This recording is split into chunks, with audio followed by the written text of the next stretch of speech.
Oh, it's white.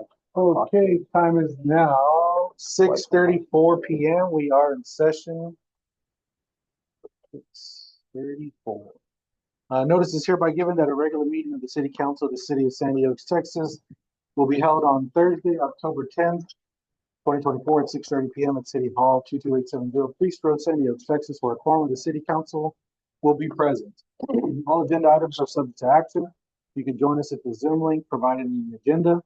The public will be permitted to offer public comments in person, telephonically, or by audio as provided by the agenda, and as permitted by the presiding officer during the meeting by signing up with the city secretary at least 15 minutes in advance of the meeting and providing comments in person, and at least 2 hours in advance of the meeting by emailing the city secretary or by calling 210-607-0834. Donna, can you check that it's recording? Yeah, it's your phone. Okay. All right. An audio recording of the meeting will be made and will be available to the public in accordance with the Texas Public Information Act upon written request. Do you have that recording? Okay. All right. Madam Secretary, may I have a call to order and a quorum call, please? Mayor Pro Tem Alvarado. Here. Alderman Phillips. Here. Alderman Kappenbecker. Here. Alderman Martino. Absent. Alderman Tremblay. Here. And the city secretary. The city secretary and the attorney, right? That's what you meant? Okay. Yeah. All right. Please stand for the Pledge of Allegiance. I pledge allegiance to the flag of the United States of America and to the republic for which it stands, one nation, under God, indivisible, with liberty and justice for all. Honor the Texas flag. I pledge allegiance to Honor the flag. Time out. Let's go again. Start it again. I honor the Texas The flag. I pledge allegiance to the Texas, one state, under God, one and indivisible. A little fast. Let's get the show on the road. All right, citizens to be heard. Persons wishing to speak may sign up with the city secretary. And the time and manner is indicated above. Madam Secretary, I do believe we have one person signed up to speak. Yes. It's John Kirchner. All right, Mr. Kirkman, you do have the floor. Up to 3 minutes. Thank you, ladies and gentlemen. I've got this little handout for everybody to follow along because I might not be able to express it exactly right. The first page is a little diagram of the road camber and how the water flows, and this is about the erosion and washout on the side of the asphalt. The next page is a picture of the washout area 2 doors south of my old place, 21945. Next is a picture of work in process oversized refreshed concrete going in the washout. Next picture is the same.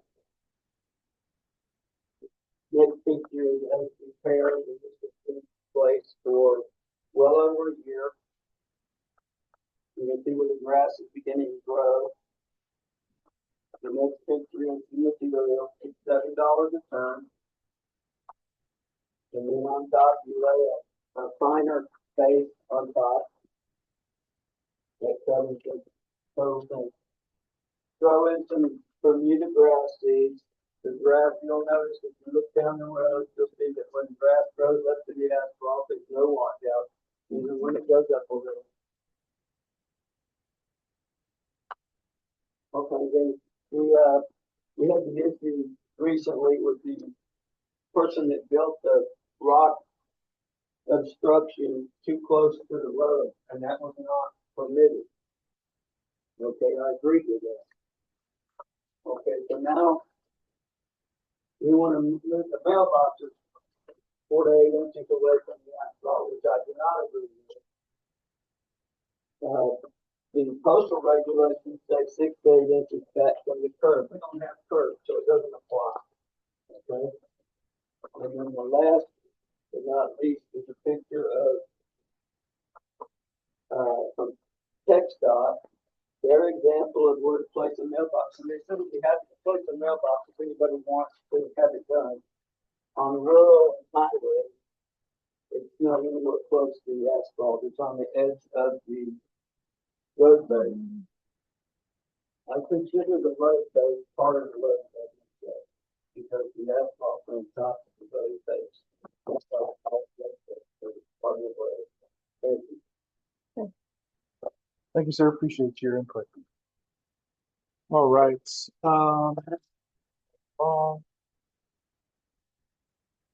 Mayor and Administrator announcements. At this time, let's see, so status of the annexing project. There was an email sent out to the person that was in charge of it. We're supposed to be, we received an approval from the builder. Now we're working with the city of San Antonio. Update on the right-of-way issue on Copper Canyon. Yes, it was that wall that we saw in the picture. We went out after the 30 days were over. I asked Philly to escort me that way, that way it's official, right? City business, just look at it. She did leave 2 wings, right outside her gate. We did establish that the points of her property are correct, and that is within that. So, unless anyone else has seen it and disagrees, I think it's good to go. Okay, thank you. Next item, implementation of sexual harassment videos for the police department and staff. Last I checked, we're at 100% completion, and that's including the new officers.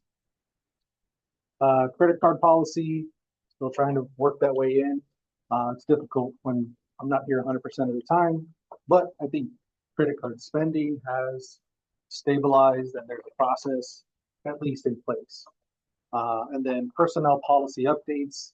Charles, I was going to do. I did have a question on my credit card policy. You're saying it still isn't completed. There is some forms that need to be generated. Right. Okay. But really everybody does a good job of it. I'm going to do something that's not in the normal of an amount that is, I think we need to get approved for. So everybody understands it. Okay.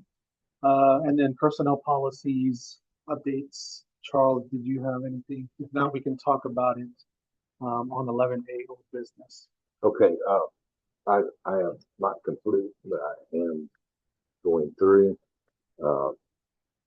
Ms. Yelton provided one that I just have not verified.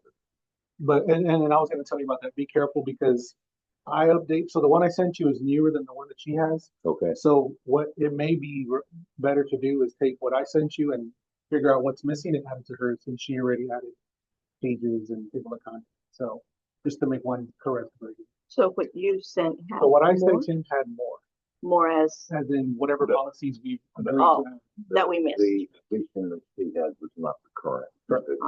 Version. Yeah, because my version was of May. The most. Yeah, May of 2024. Most Hers was, I think, April. So it wouldn't be much, but there would be Right. something missing. So just something to look out for. Okay. Okay. So with that said, I'm actually going to turn to agenda item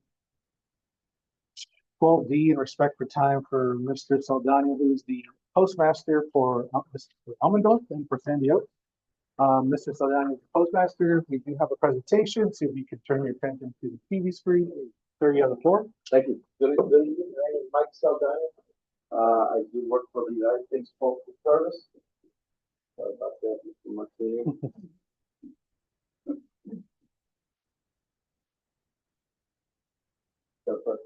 Yes. Could be green. Yeah, I've been with the post office with my military time. I'm a Navy veteran, a total of 25 years. I've been in Elmendorf approximately 6 years, and I'm here to help.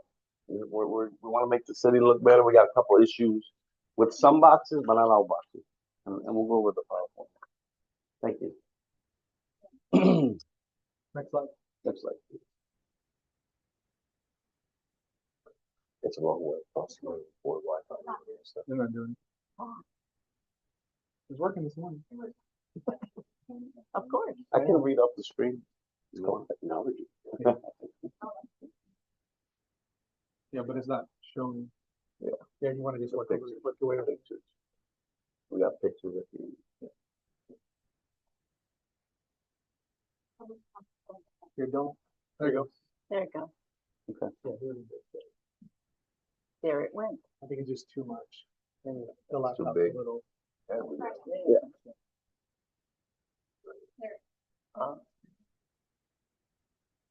Okay. And I'm gonna bring it up, it's posted in many of our handbooks and manuals. Postal regulations require customer at their own expense to provide an erect room mailbox which meet official postal service standards. Delivery is provided 2 boxes at the curb. The delivery can be safely and conveniently serviced by the carrier from the vehicle, and where customers also have safe and reasonable access. For safety reasons, all mailboxes served from motor vehicle must be located to the right of the rural carrier's line of travel. The other carriers must obey all traffic regulations, the same as all motor vehicle operators must. Before installing a mailbox, please consult your local postmaster or support assistance. And the next slide is another standard, and it's the POM issue number 9. I printed it out for the council, and if you need more copies, I'll be more than happy to provide them for you. And it basically says the same thing. Delivery may be only provided to boxes at the curb with prior approval from the Postal Service, and so long as they can be efficiently, safely, and conveniently served by the carrier and from the carrier vehicle. Safety is utmost priority for the post office. Next slide, please. One more standard manual from the post office, and I printed that out, and it's going to basically say the same thing. Customers are required to contact the local post office before installing the mailbox to ensure correct placement and height of street and height at the street. Generally, mailboxes are installed at a height of 41 to 45 inches from the road, and it, 95% of the boxes here in Sandy Oaks are accurate. It's just a couple that we need to focus on. Next slide, please. Problem safety. Sometimes we are faced with on wet weather, muddy weather. Many times carriers are get stuck in the mud. Many times they have to call the tow truck, which puts a burden on the carrier as far as time and money and payment. Property damage to the land, erosion, it causes to the erosion, it affects the erosion. Damage to vehicles, to city damage to street, potentially other city-owned property. The appearance matters, and thank you. This is the form, the 4056 that the carriers do place in mailboxes that need attention. I have to sign it here. I have to approve this. They talk to me about it, and we give them 10 days to correct the issue. They don't correct in 10 days. It's an open book. They can come talk to me. They got problems. I understand. We understand. We're not here to suspend anybody's mail. We're not here to send anybody's mail back. Just want to correct the issue. So, examples.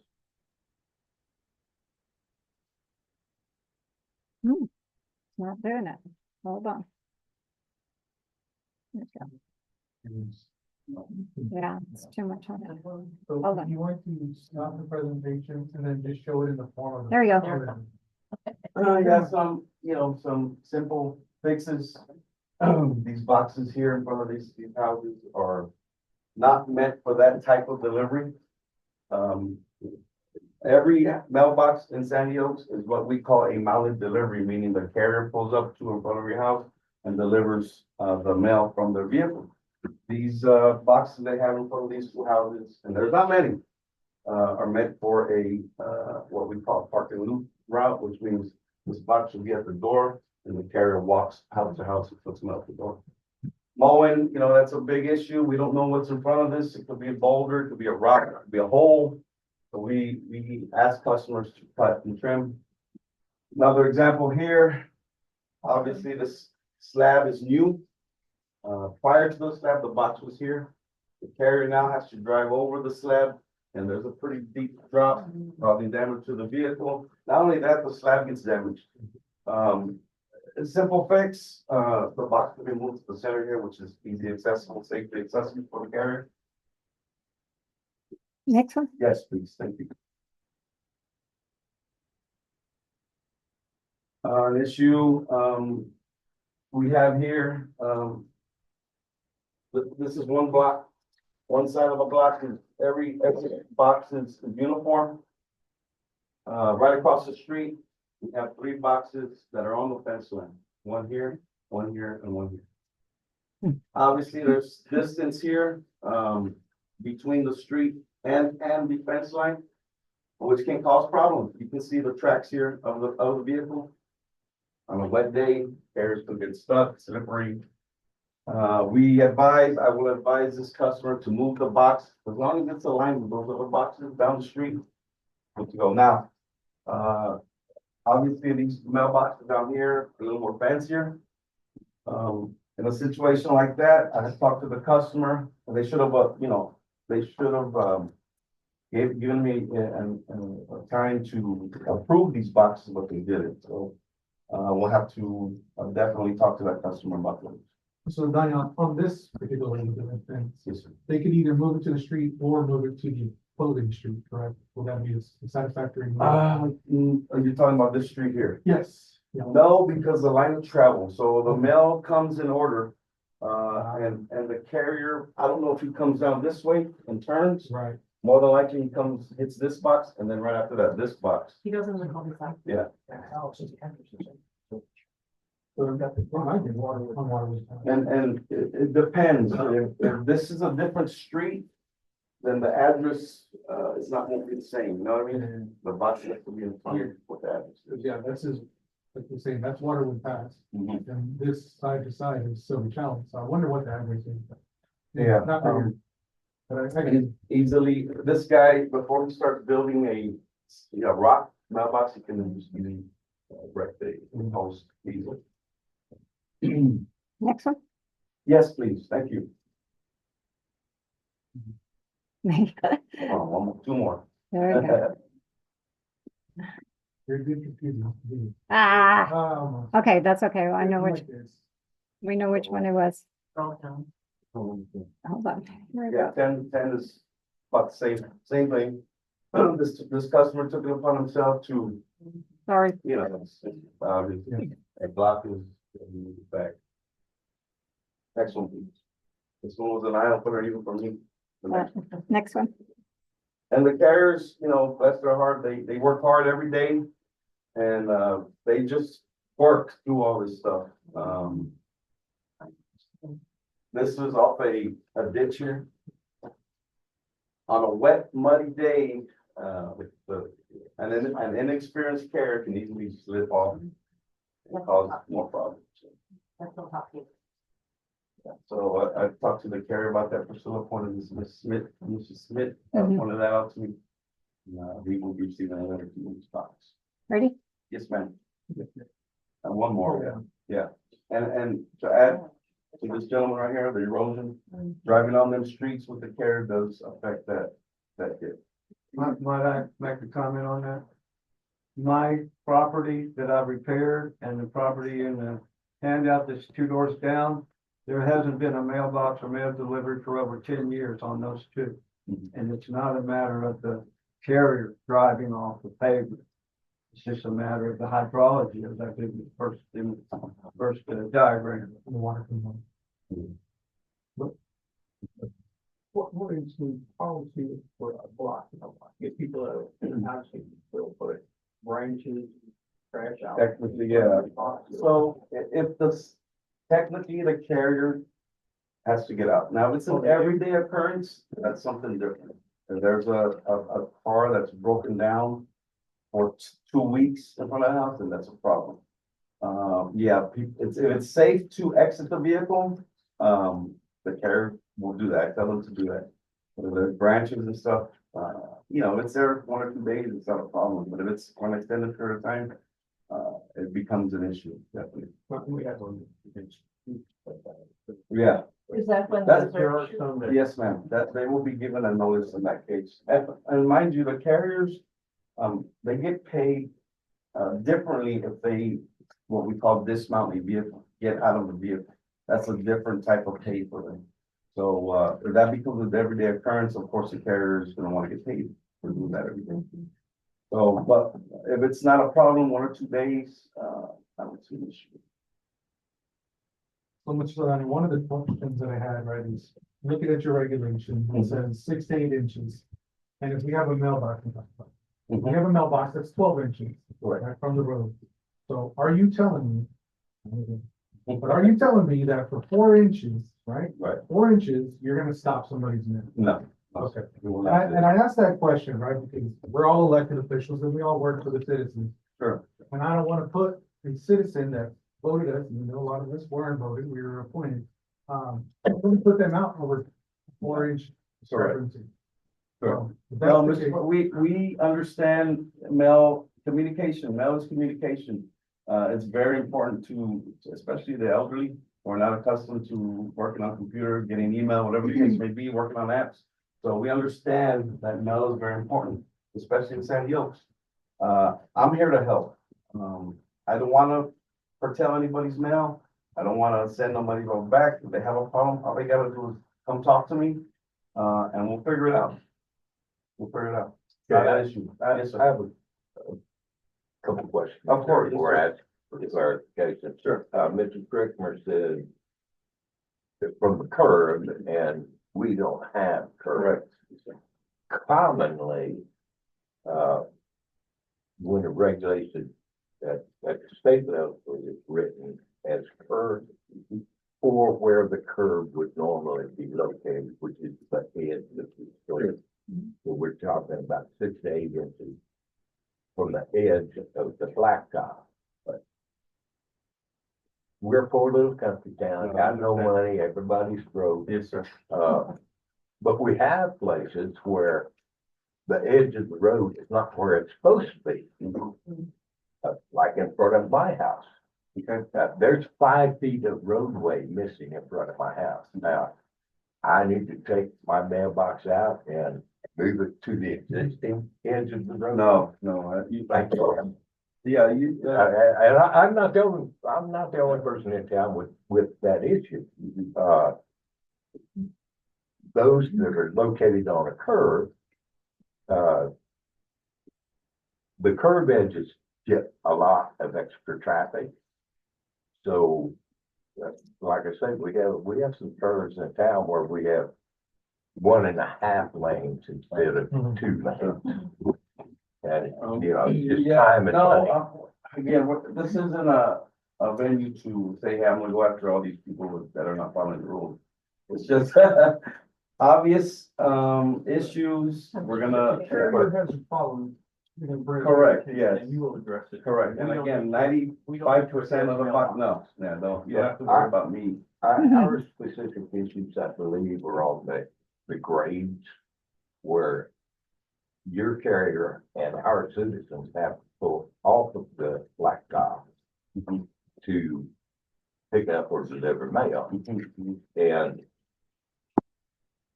like on Priest Road, a lot of vehicles out there are just mailbox traffic. Others are driveway issues. And yet others are just normal wear and tear, but you know, we're gonna address what we can address. And, So at this time, sorry, I don't mean to. yeah, I'm done. Okay. So at this time, I mean, what do you need from us? What we're gonna do is we're gonna we're gonna conduct business that we've been doing every day. If something comes to my attention, we're gonna address it in this form, with the form that I have here. I would like to speak to the customer that had the 3 boxes on the fence line. And, to see if we can come up with a solution to get these, boxes moved. What I need from you to answer your question, nothing right now, but if I come across any issues or pushback, I will definitely come, ask. But it sounds like, I mean, to be fair, the power line's in your hands, right? Like, you're with your mail carrier. Yes. With your department, I mean, go get them tiger, right? Like, and we'll just be there to back Right, you. yeah, correct, right. As long as we're on the same page. Yeah. Yeah, just wanna make y'all aware. Yeah, there's no rules or regulations we need to write. No. There's nothing. Okay. Awesome. Any other questions? And again, I have an open door policy in the Elmore Post Office. If any of y'all have any questions or concerns, I'll be more than happy to help you and answer them. I know y'all are San Diego, so there's always a. I do have a question, actually, not to mention it. Not on the agenda, when can we get our own post office? When did we get a satellite? Because Well, we're overrun. If you had a different zip code, it'd be easy. I gotta make a few calls. That's the problem with the zip code. Because, unfortunately, 78112 is associated with Elmendorf. Even though it's, I mean, you can put Sandy Oak 78112 and they'll still get the mail. Yeah. That happens in Shirts and Selma all the time. Selma and Shirts are a battle of, hey, we're not Selma, hey, we're not Shirts. And, they right Especially if there. we play football against each other. Yeah, they write their addresses, same zip code, different city name. But, you know, the Elmendorf is growing at such a fast pace, Elmendorf, the city. You know, not only are we looking to hire people, because they're building 3,500 homes here in the corner. And, 400, 500, 600 over here off of Richter Road. They've got them apartments there on Southton Road, first apartments in Elmendorf. So to answer your question, that's Heritage Post Office, which is down 151, they have 100 routes and they cover 5 zip codes. Wow. Yeah, so, post office is cheap. So Not not anytime. gonna happen. Post office is cheap, but I appreciate everybody's time. Anybody got questions, please feel free. Thank you.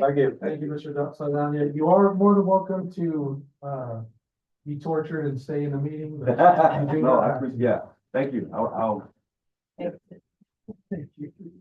All right, so let's go back to the top. Oh, yeah, Mike, here, Mike.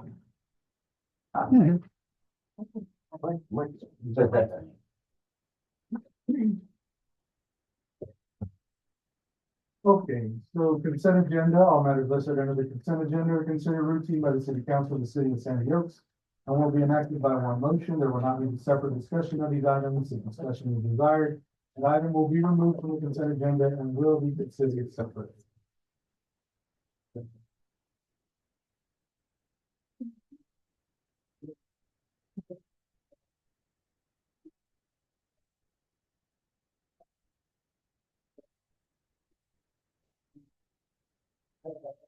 I'll make a motion that you approve the consent agenda.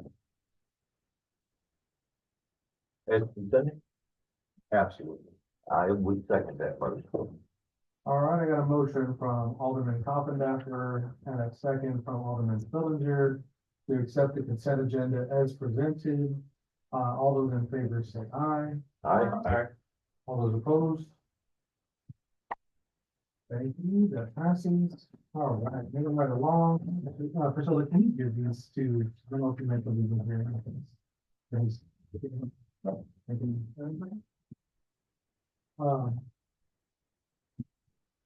Is it now or is I have to jump to you right now? Does he still here? Did he He's already- out there chatting right now with John, so he's still here. You want to go to your item then? Yeah. All right, so let's Maybe he's do, still here. okay, let's do the financial report. The income and expenses for September 2024 will be reported by the city secretary, Delma Doyle. With possible discussion and interaction, ma'am, you have the floor. All right, thank you, Mayor. On the beginning balance as of September the 1st was $237,758.21. Checks and payments cleared were $68,069.95. Deposits and other credits cleared were $48,910.47, bringing the ending balance as of September the 30th to $218,598.73. Yes, that was the general fund. Did I not mention that? I'm sorry. Alrighty. We did not have any changes on the ARPA fund. And it ended up with the balance of $190,997.88. And then the TVA grant, actually, as of September 30th, it was $43,217.40. And there was no change in that, no activity.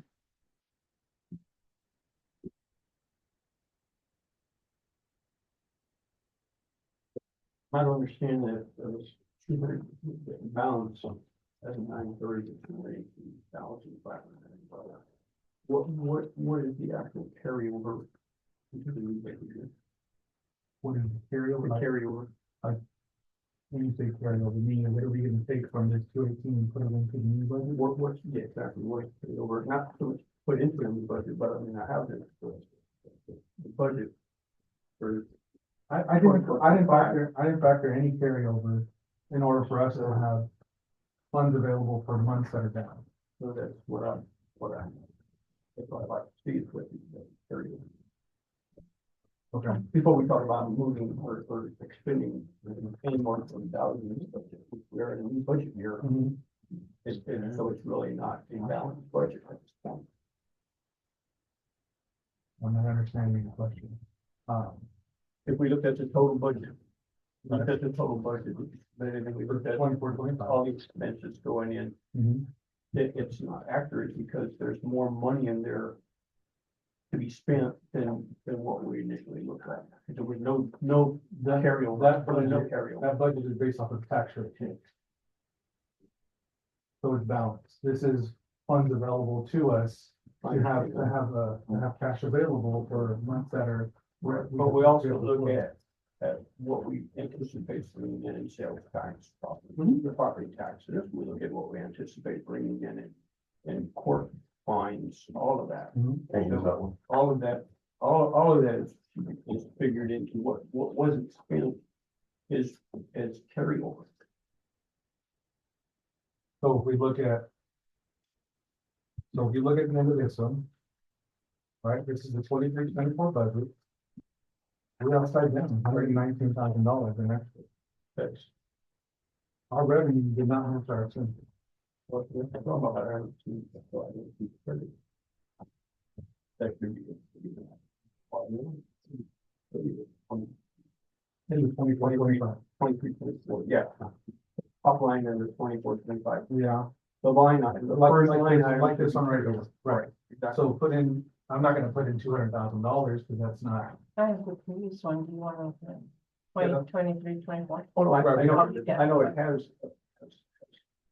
Figures, Uh-huh. but the figures of the budget for 24-25 does not have a number in there.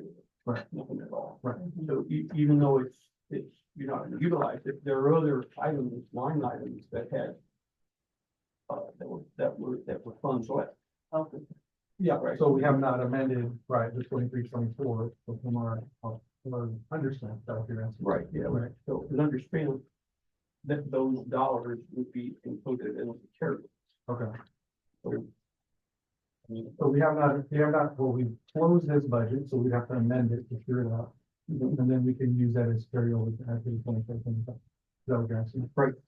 That's what I would have to see. I don't know about anybody else. Okay. So can we, anticipate seeing that?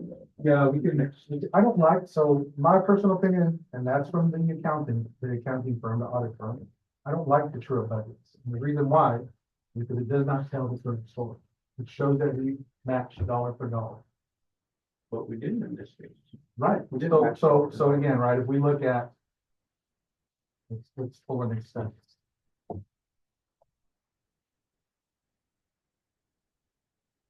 Let's look at.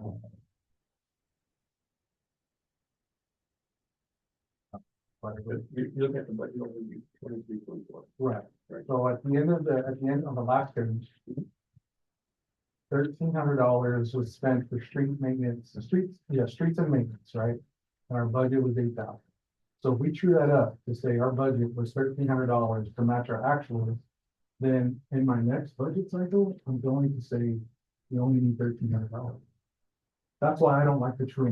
But you can project, just because we didn't spend it all after, that doesn't mean we won't need it next year, so we need to budget accordingly, we still need to budget those dollars. He's asking you to do it the way the government does it. If we Yeah. don't spend it, we lose it off the budget. And that's how I'm seeing it. But that's just it. That's how the government's always done it. That's how we did it in the military. He's asking us to do that here as well. And on one hand, I can say that's a good thing.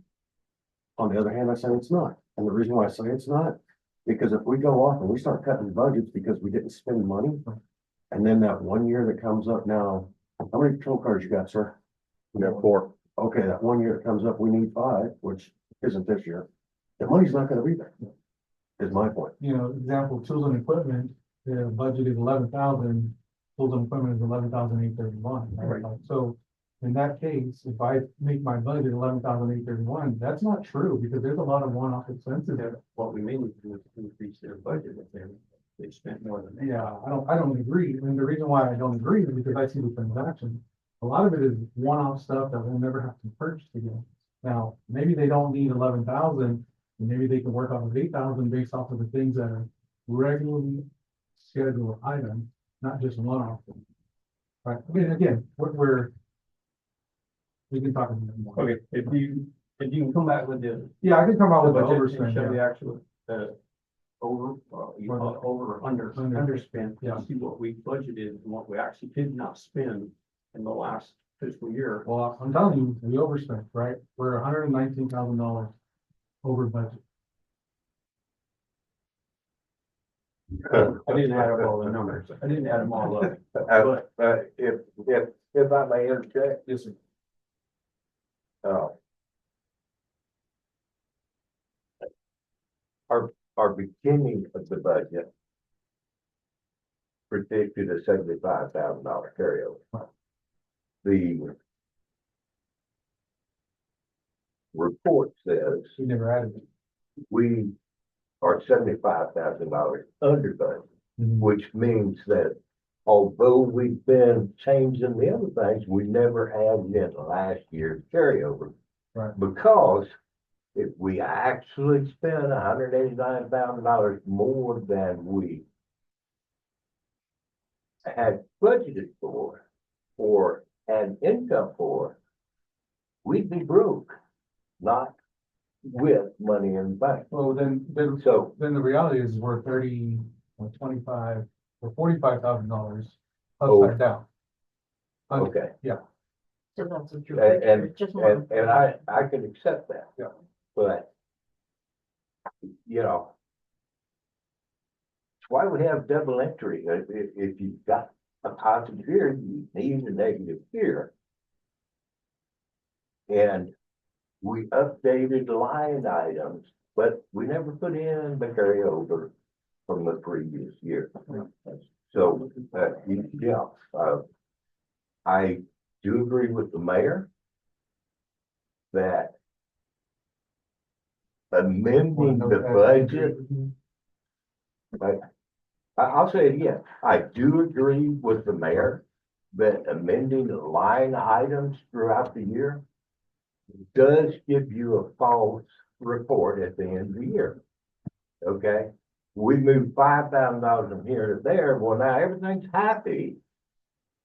Except there wasn't enough money here in the first place, and there was too much money over here in the first place. Be real honest, everybody needs to go to a budgeting workshop to learn how to read the crystal ball, because that's what the budget is. It's our best scientific wild angel guess about what's gonna happen. Okay, that, you know, I'm on retirement. I pretty well know what I'm gonna have coming in every month. The city's not on retirement, okay? The economy gets you on the head. Our property tax collections may fall very low this year. We can't predict that sitting here tonight. All we can do is take a crystal ball look at what's gonna happen in the future based on what's happened in the past. When we adjust the budget throughout the year, okay, we don't get a real picture of what happened in the past year. Okay, that's just a personal opinion for whatever it's worth. That's it, if there's no further question. I move we approve.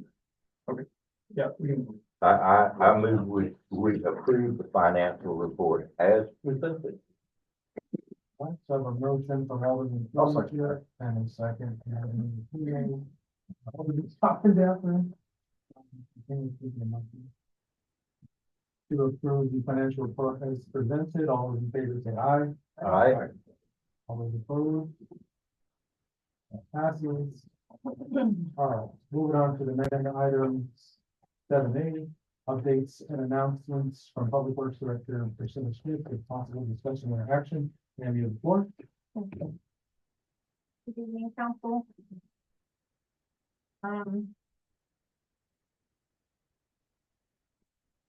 Yesterday, they apparently had, contacted me, to let me know that there was a repair that was done, between Farm Trail and Sandy Forest. And first they indicated that they weren't gonna need to cut through the road, and then they ended up needing to repair a pipe and cut into the road, which caused the road to be closed down yesterday. In doing that, they poured cement to fill in the hole that they, created. And if you drive in that area, there's markings with the number 50 on each side of that address, that they did the repair. They're gonna end up coming in with, asphalt, and they're gonna end up, paving 50 feet of that. I believe the measurement was 25 by 50, which may end up causing the road to be closed down again.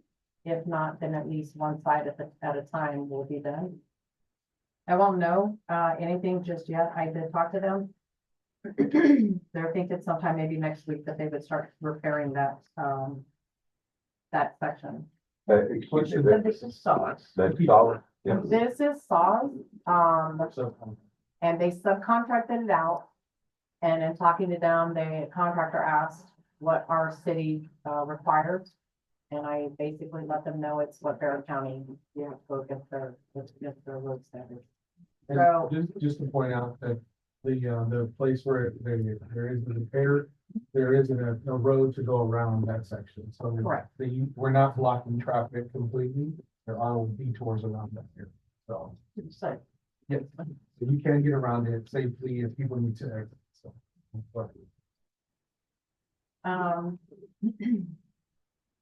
So I will let you know, Mayor, when I find out that when they start the repair, I'll let you, inform you. And I'll let you know what they decide. They're gonna, close off half of it or all of it. Also, Public Works did an 8x10 slab for the community center. Putting a picnic table that was purchased, through the, park committee budget, I believe, or Public Works budget. That has been completed. Looks very nice.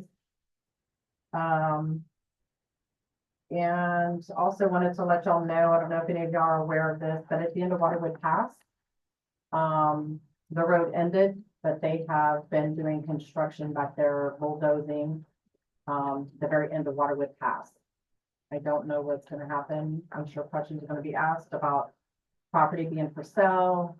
So is that Sandy Oaks or is that gonna be San Antonio? Yeah, so that goes back to, 4A, the status of the annexing project. Okay, gotcha. Okay, That no will- problem. Just want to update y'all that that is being bulldozed. Okay, as we speak.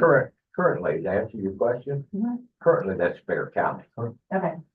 No problem. It is not San Antonio and it's not San Diego. Gotcha. Okay. So also, wanted to, talk to council to find out what we would need to do. We came across, a location here in the city of Sandy Oaks, and there were two very large trees that were on this property many years back, and the trees have now died off. And the owner of the property has decided to go ahead and clear that lot. Looks fantastic. But now has cleared the lot only to place it all on the city's property. They pushed it all onto the city's property. These are not small. We tried to take the tractor today and push some of it back on the property. No, So Like in the right of way? real, no right of way. An ordinance violation.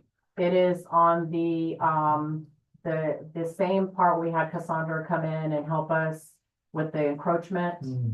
on that back. So it's there off of Copper Canyon. And these logs are enormous. And there's also a pond that exists and the neighbor next door, I don't know if this guy owns that property. I'll have to look on VCAD to see who's the property owner to then can have a I letter. sent. address it real quick? Sure. Those people need to be given a good day right to hear. Okay? After 10 days, and you need to warn them of this, that turns into littering. I was about to say illegal dumping. Right. I'm thinking, Illegal, well, it's all in the same class, but illegal dumping, littering, fines. when you exceed that amount, turns into a felony. And those people need to be made aware of that fact.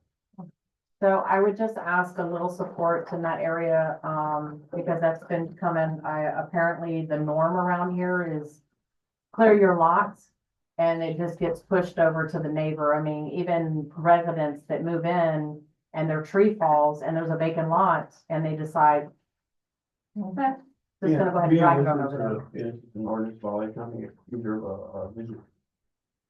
Chief. That's One not, of our police officers. that's not an ordinance, sir, that's a state law violation. Well, I mean, but we still But we have still have jurisdiction within the city. Yes, Cassandra, question on this. Mm-hmm. If they choose not to clean it up because it's on city property where they put it at, can our personnel clean it up and we bill them? Or at least put a lien against their property until they repay the city or they clean up? In this case, we'll probably have to contract it out until they can't live it. Well, whichever way works. Mhm. But my point being is if we have to pay to clean it up, we be a Yeah, citizen we of do. Sandy Oaks, that individual needs to repay this city back. With a 10-day notice, you indicate that if it's not cured within 10 days, it can receive citations and violations. And if the city pursues cleaning it up itself, they will, it would be at the expense of the owner, and the city will take whatever action it needs to, be reimbursed, which could be a lien on the property. So, Thank you. Priscilla, what I would say is get with Cassandra for the right to cure documentation. And then you can have the chief deliver it. It's not just one property. And for right now, let's Right. Right, fix no, this one, I and agree. then we'll perfect the process, Mhm. and then we'll do the rest of them. Because there's a piece of property directly behind that, which now puts you on night watch.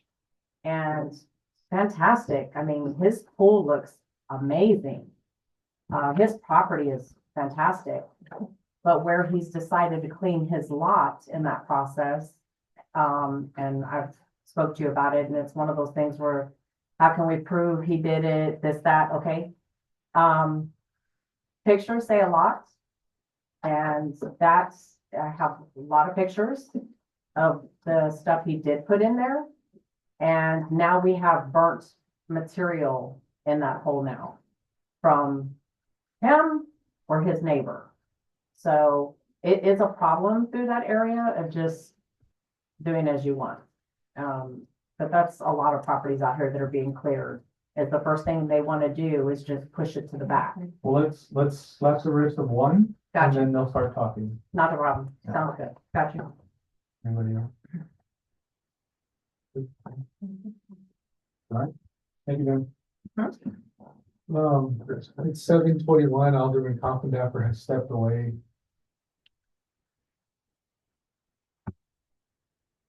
Okay, animal control 8A, updates and announcements from ACO Cunningham with possible discussion and action. Mary, you have the floor. Thank you, Mayor. Good evening, Council. So for the month of September, we had quite a bit of calls. I actually had 42 calls for the month, and we had a lot of stray calls. Most of my calls this month were strays. I had one enforcement, which they were given a warning for their goat. They said they'd get rid of it. I'm still following up on that one. We had 9 warnings for stray, 4 citations for strays, 4 referrals. I impounded 11 dogs. Citation and impoundment was 1.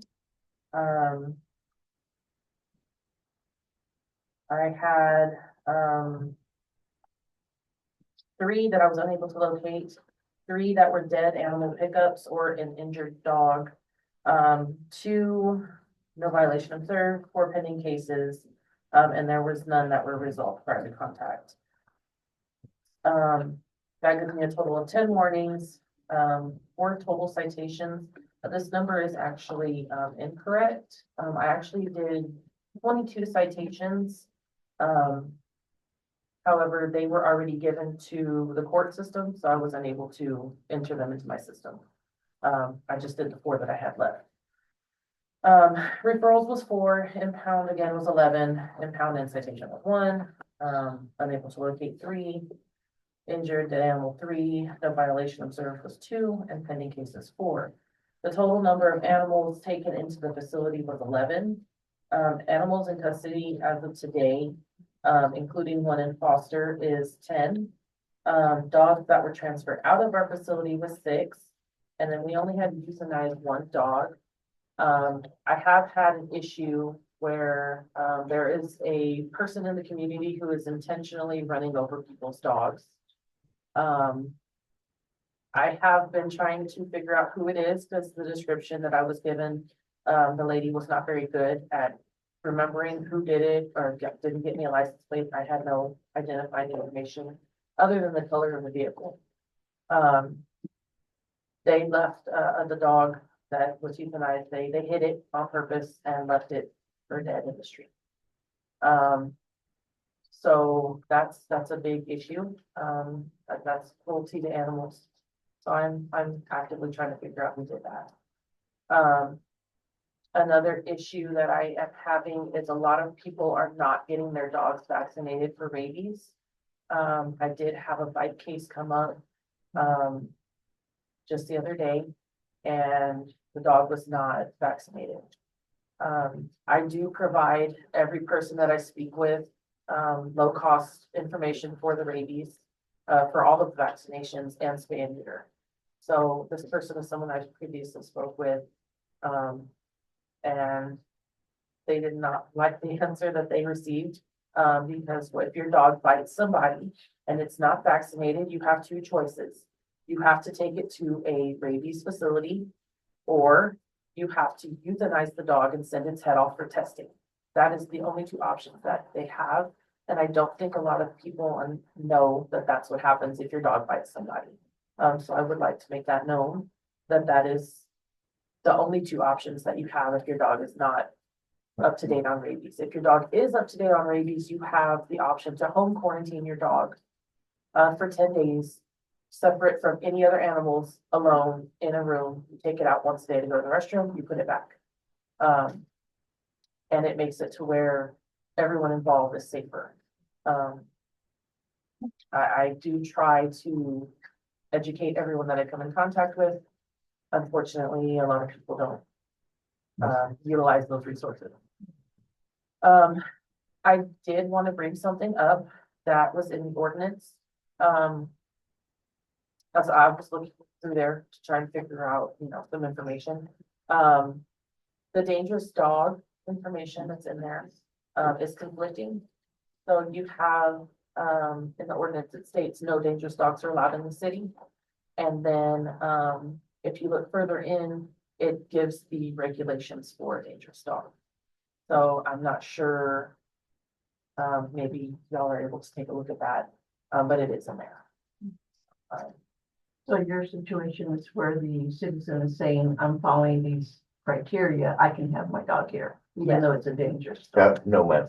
Is that what? If the dog is a dangerous dog, the conditions of confining that dangerous dog have to meet the approval of the animal control officer. Right, but she said She that that's sets her up, situation. she sets up. I understand what you're saying, and, since I'm going to be here next week with Ms. Shelton, I'll try to get with you and we'll review that.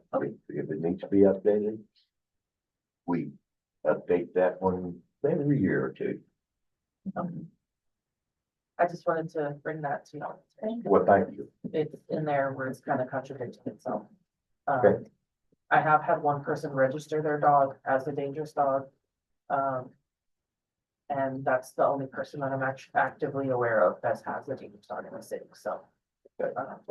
And they That dog's under confinement? Yes, they've done Okay. all of the steps and they've got him fine. So.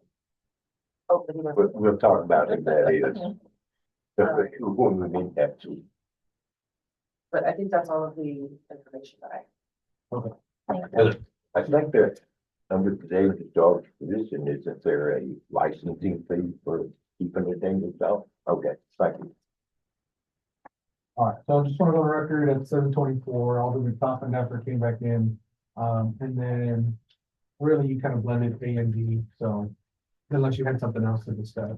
Oh, no, I think everything, I do have some dogs that are gonna be leaving soon. And I did have a lot of interest in some of the labs that I have back there. I have a lot of dogs that are being picked up and a lot of dogs that are loose right now. And I'm trying to get to everybody, but I'm struggling a little bit. So, if you're calling about a dog, just be patient with me. That's all I ask. There's a lot going on, of dogs right now. Good. So, other than that, that's it. Before we go to agenda item 8C, what concludes that is, have you heard any feedback from that person? At this time, I have not heard anything back. I have not reached out again. But I mean, I can. You want to? I kind of feel like, I'm not sure if they really want it. I mean, I think they would have answered me right now. Okay. They did. All right, then I think we could really skip 8C. I don't think it's necessary based off of that. Okay. Moving I on. have a question. Yes, sir. Are you just gonna remove that from the agenda, children? Thank you. Yeah. All right. Police Department updates and announcements from Chief Waters, the topic of discussion and action. Sir, you have the floor. Thank you, Mayor, Council. Far as updates and announcements go, this previous month, we interviewed some candidates, actually brought a couple on board that started this week.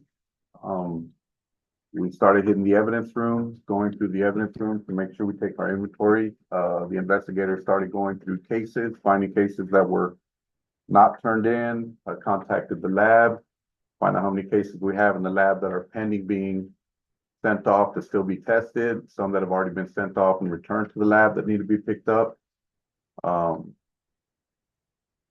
Castillo attended a couple of schools that he needed for his license to remain current. In fact, he just came back from one today as well. But that's basic announcements that we have. We're growing and looking forward to having these extra people on board. All I got on announcements. No, presentation of monthly report and two parties with possible discussion and actions here. We still have a floor. So calls for service, I'll just go through the line items here. We had 216 calls for service within the city of San Diego. Corporal Castillo answered 22 of those. The calls for service, they include business alarms, we had 1. Resident alarms, we had 2. I'm sorry, medical alarms, we had 2. Resident alarms, we had 3. There was 8 assault calls. 1 assist fire department, 3 assist EMS, 2 public assist, 1 bad check, 1 burglary of a vehicle, 1 CID follow-up, city ordinance violations. There was 5 taken from the city of San Diego PD and 14 from Bexar County. Those are going to include. Can I stop you right there? Go ahead. So on those, and what does Bexar County actually do with our ordinance? Nothing, right? I'm not sure what they're doing, if they're writing warnings, if they're referring it to the JP. I'm not sure. That's a question that I had myself when I saw that today. Yeah, I want to contact them because if they're going to issue citations for city ordinance violations, they should. I prefer they write them to us, but they have the option to write it to the JP. So they might be writing it to JP one. If they're writing it to the JP, they're not writing it against the city ordinance. Maybe like a state ordinance or county ordinance or something. They may be. They may be traffic, but We have, as a for instance, we have a noise ordinance, correct? But if we didn't have the noise ordinance, Bear County is still authorized by, state law. Right. To write a citation The loud noise violation. without the city ordinance. So many of our city ordinances reflect county orders for state statutes. Right. So yeah, Bear County will not specifically enforce our ordinance, but there are alternate laws that they can enforce. And I'm not sure what this is what they have it listed as, that they responded to 14 city ordinance violations. That didn't come from us, that came from Bear County himself. I would ask for clarification. Right, and I thought the same thing when I saw Because that, they're right. what are they responding to? Because If they're writing violations against city ordinances. it should come go here. to municipal court. And they may not be writing violations, they just may be responding to a city ordinance violation and just writing a report on that, but not issuing a citation, because there Then are other, those reports need to be forwarded to your department. right, but like I said, this is something I just came across today, and I thought the same thing when I saw it. I mean, as far as like loud music, they actually classify that as a loud music call or a suspicious person call or something, that would be a city ordinance call, like a junk vehicle. They'll actually classify it as that. So I don't know what it actually is when they're calling it a city ordinance violation, but that's what they call it. Curious You don't look George at wants any of to these know. calls that Bear County makes, you don't look at any of those to what it was. I just found this out today. And not just that one, They're not actively shared, they're not that sure. they're responding to these. No, like I can't see what it is unless, if we're working and we're on the CAD system, which I don't have access to yet because it's through Bear County. But if he's on and somebody from Bear County's on, he can see the call that they're going to, but you gotta actively be on duty and being able to see the CAD system. So these are 14 calls that obviously happened when he wasn't working, otherwise they would have sent him out there to that call. It's just a high number. What is it? Right, but that's what they have is they're listed for calls for service, and they have it listed as a city ordinance violation. But Yeah, could be illegal burn, it'll be burning at night, I wouldn't still know. But then we have the fire burns. I mean, so they have something classified for that already, so I don't know what it would be either. I need to clarify on that. Like I said, I just saw that today too. They have it listed on there, so I put it on there. It was a call for service that they responded to. A civil matter custody, there was 1. Civil matter keep the peace, there was 4. Civil matter concerning property, there was 3. Crash with an injury, there was 1. A crash with non-injury, there was 4. Criminal mischief calls, we had 1, they had 3. Criminal trespass, none. Damaged property, we had 1, they had 5. Deadly conduct, that actually should be 2. There was 2 deadly conducts. So that would make the calls for service at 217. There was 2 deadly conduct within the city. Yeah, I didn't update that one. City call? No, Bear County. Those are usually going to be at nighttime.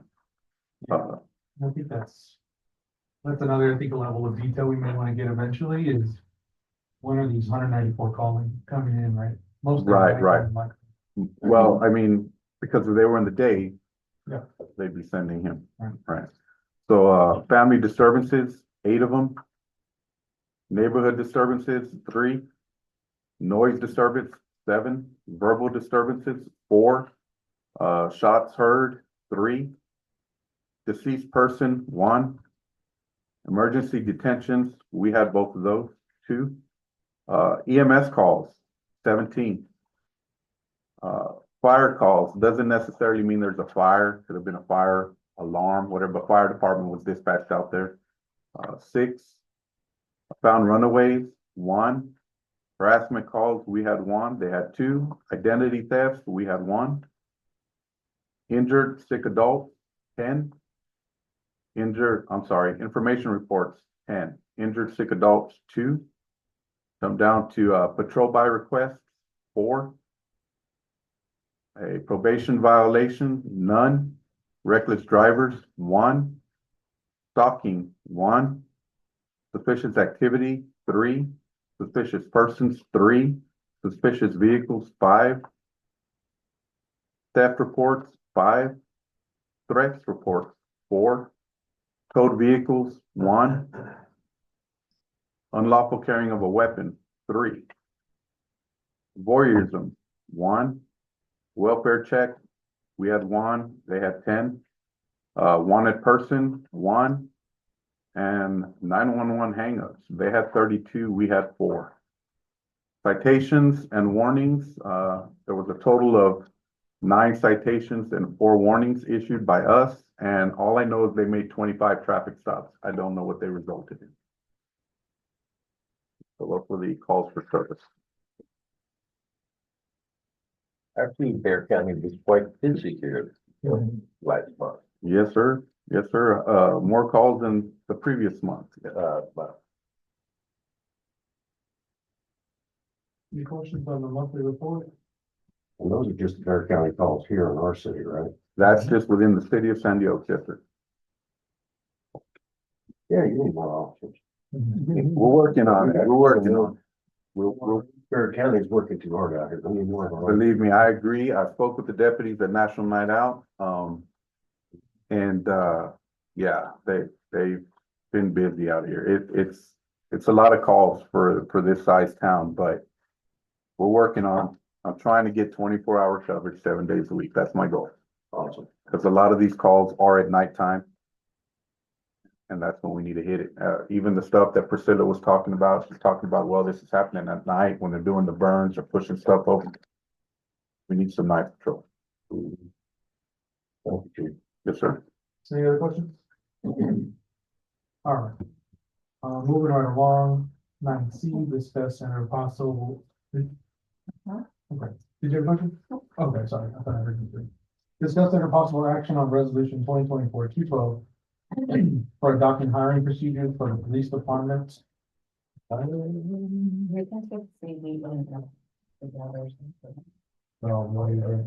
So these are C, D, E, and F are all basically policies that PECO is mandating, is that correct?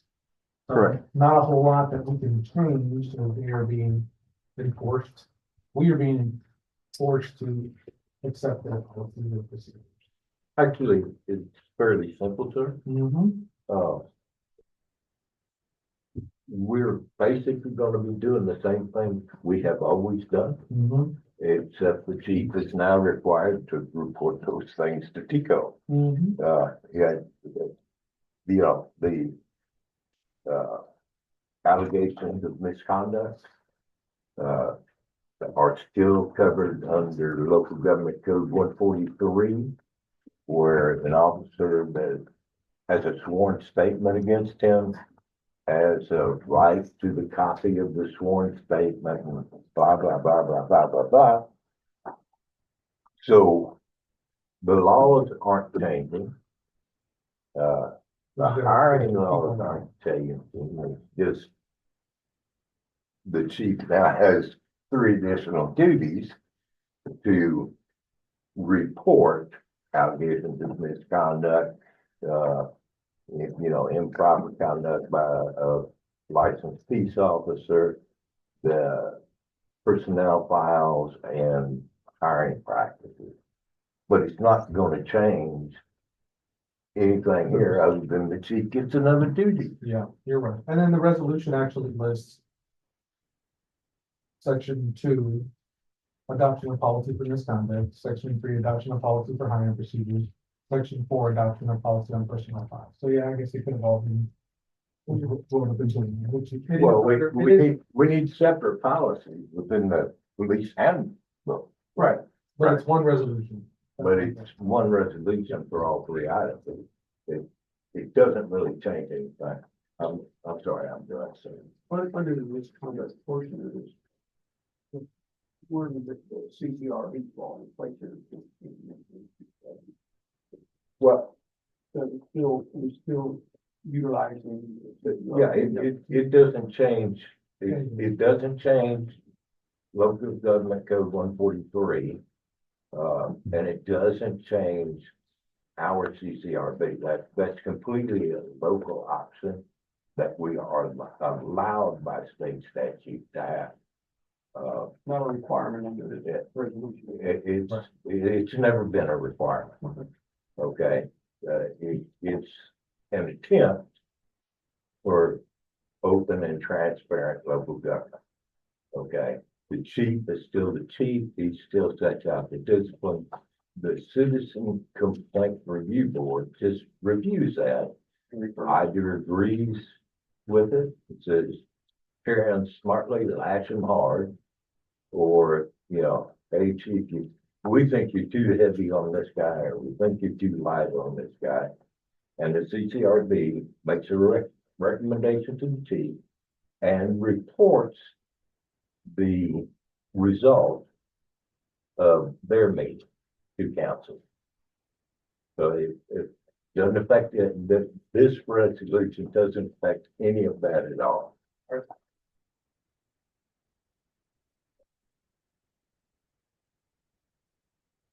Discussion? Okay, with no discussion, I move that we adopt resolution number 2024-212, a resolution of the City Council of the City of Sandy Oaks adopting policies for misconduct allegations, hiring procedures, and personnel files for the Sandy Oaks Police Department, directing the Chief of Police to submit such policies to the Texas Commission on Law Enforcement, providing a repealer clause and providing an effective date. That's the motion, directly. Second. All right, so I have a motion from Alderman Fillinger and a second from Mayor Pro Tem Alvarado to adopt resolution number 2024-212, adopting hiring procedures for the police department, SOPD hiring policy, SOPD policy related to personnel files, and SOPD policy on misconduct allegations. All those in favor say aye. All right, Aye. All those opposed? Thank you. That takes care of item C, D, E, and F. All right, next item up. Item 9B. So we have Sustainable Foundation has reached out to us and to our chief. They named, we write grants. Take a look and see what you think. They kind of focus on, I think it's called the Lone Star Grant, which is their kind of their bread and butter, but they do focus on smaller grants such as for cameras or vests or service weapons and things like that. They provided this basic chart on page 2 of the contract for strategic funding and administrative grant services, which shows, like, again, their big dollar grants are going for about $3,500 monthly, which, you know, that's obviously a cost that we would incur if we were to get these $1 million grants to fund the department and so on. But then there's also smaller grants, which are $750 per application. So just something to think about, you know, you gotta write checks for service weapons and vests and things like that, uniforms. They are able to locate, they are able to find grants that help pay for these items, but you need more time to research, you want to kind of look at other options. I just wanted to throw it out there. So you can see that there are opportunities out there, but it is going to cost money. So, any questions? Chief may have some questions or answers that you may have. I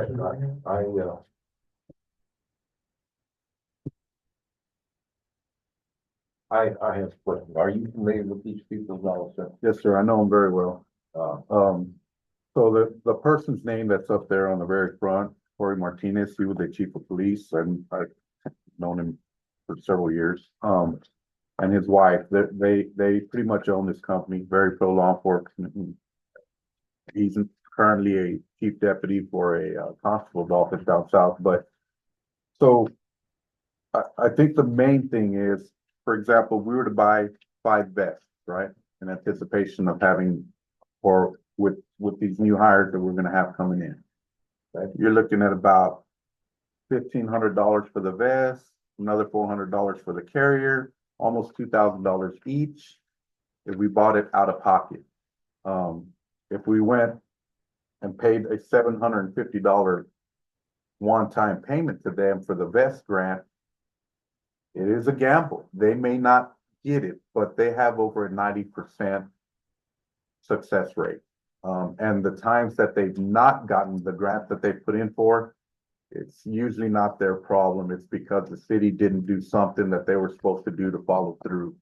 But now your larger grants, like the Operation Lone Star, it's $1 million grant, and it does cost $3,500 a month to pay them to maintain this grant, because they're going to maintain it for you on a monthly basis. But that gets paid through with grant money, so it's no out of pocket to the city. Use a grant to pay a grant. Right, you're using the money from the grant to pay the grant writers. Okay. And it's totally legal, and that's what people are doing. And our TDA grant that we're talking about Right, is very simple. very similar. You know, Grant Works did all the scheduling, all the background. The engineer got paid out of the grant. The grant writers got paid out of the grant. By and large, having been somewhat involved with that grant. If we don't use other people to make the application and manage the grants, we don't even need to open that door, because none of us are going to do it. We're not qualified. We don't have the ability in-house to either research, make applications, or manage a grant. Very, very much more complicated than you might believe. If you ask Ms. Yelton to verify that to fix the ditch over here, we had to send certified letters to 13 Native American tribes all the way to eastern Louisiana and northern Oklahoma, and I think a couple in New Mexico, to meet the grant requirement. Okay. I think we need to, take a look at it. If we need to buy 5 vests, let this guy say, yeah, we can do this on this grant, and give us the guidance we need to do that. If we're not seeking a grant, it's at 0 cost to affiliate. I say let's give him a shot at our first need. I believe the chief will initiate, there is a grant available that is applicable to our department. And then we can move forward from there. So on this one, it's per grant, $750. That's Correct. probably the one you utilize for best. So if you get the grant, I mean, what involved in managing that grant? So on that's a one-time shot. They put in for it, you get approved for it, you get the vest. It's not a yearly, it's not for the years, you're not management, right? The big one, there is, but with that big one, you can hire personnel. They just have to know you're being hired on grant status. If we don't get the grant the following year, you don't have a job. You can buy vehicles, you can pay for overtime, the only problem with the big one is currently Bexar County is not able to get that, because the county judge needs to sign off that we've been affected by illegal immigrants, and he's not signed off yet. Atascosa County gets it, but we haven't been able to get it yet. But there is talk. The deputies, we spoke to some deputies, and they said it looks like the county judge is signing off. He's got till November to sign off to sign up for the September 25-26 year on the big one. On these several small ones, you got a lot of grants coming up that end in December. Bulletproof vest is one. I believe their body cams would be another. that's coming up, but there's grants for everything from equipment to vehicles. I mean, that they'll do at a one-time shot, and it's $750. But those are not managed grants that go on throughout the year. It's just, you're paying them to do all your grant writing paperwork, submit the grant for you, and then let you know if you got the grant. Well, I think it'd be a $750 investment. I mean, at least, yeah, we do the one. Try one and see how it goes. Perhaps if we do something else, if we could do them at $750 a pop for $1,000 worth of equipment. It's worth it, I think. Worthwhile, yeah, investment.